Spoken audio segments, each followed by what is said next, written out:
Chapter 30. An End, a Beginning.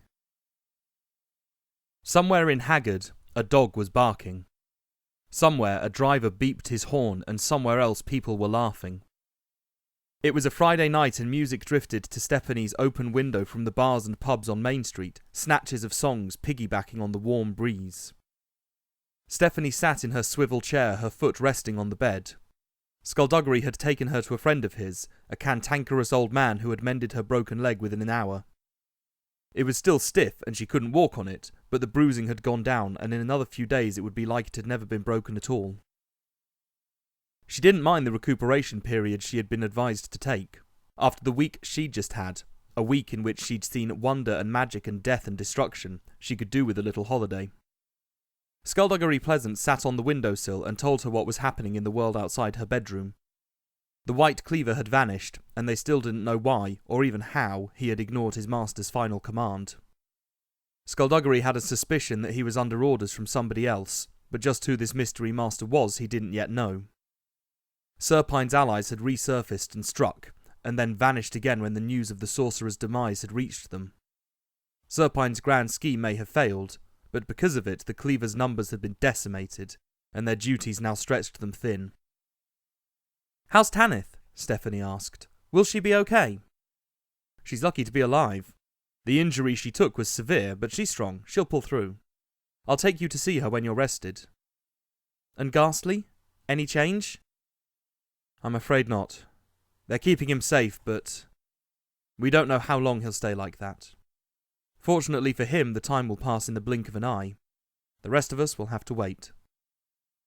On the bright side, the Sanctuary has a new and interesting addition to their Hall of Statues. Do they have a Hall of Statues? Well, no. But now that they've got a statue, maybe they'll start. What are they going to do about the Elder Council?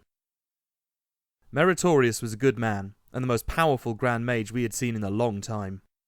The other councils in Europe are worried about who will fill the vacuum now that he's gone. The Americans are offering their support, the Japanese are sending delegates to help us wrest back some control, but it sounds like a lot of people are panicking. And they have a right to. Our systems of power, our systems of self-government are delicate. If we topple, others will follow. We need a strong leader. Why don't you do it? He laughed. Because I'm not well liked. I'm not well trusted, and I already have a job. I'm a detective, remember? She gave her own little shrug. Vaguely. Another snippet of pub music drifted by the window, and Stephanie thought about the world she'd grown up in, and how different it was from the world she'd been introduced to, and yet how similar. There was joy and happiness in both, just as there was heartbreak and horror. There was good and evil and everything in between, and these qualities seemed to be shared equally in the worlds of the magical and the mundane. It was her life now. She couldn't imagine living without either one. "How are you?" Skulduggery asked, his voice gentle.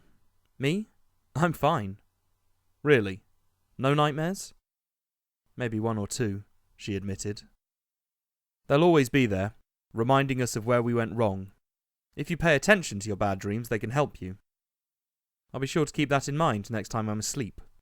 "Good," said Skulduggery.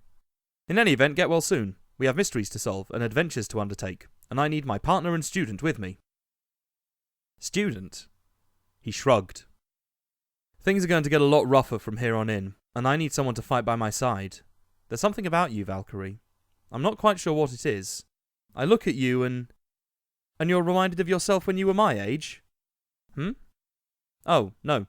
What I was going to say is that there's something about you that is really annoying, and you never do what you're told, and sometimes I question your intelligence. But even so, I'm going to train you, because I like having someone follow me around like a little puppy. It makes me feel good about myself." She rolled her eyes. "You are such a moron. Don't be jealous of my genius. Can you get over yourself for just a moment? If only that were possible. For a guy with no internal organs, you've got quite the ego. And for a girl who can't stand up without falling over, you're quite the critic. My leg will be fine, and my ego will flourish. What a pair we are." She had to laugh. "Go on, get out. Mum will be up soon to check up on me." "Before I go." "Yes?" "Aren't you going to show me what you've been practicing? You've been dying to show off from the moment I knocked on this window." Stephanie looked at him and arched an eyebrow, but he was right and he knew it. The other good thing about this recuperation period was that she had all the time she wanted to develop her powers, and she hadn't wasted the few days that had passed already. She clicked her fingers, summoning a small flame into the palm of her hand. She watched it flicker and dance, then looked up at Skulduggery and grinned. "Magic," he said.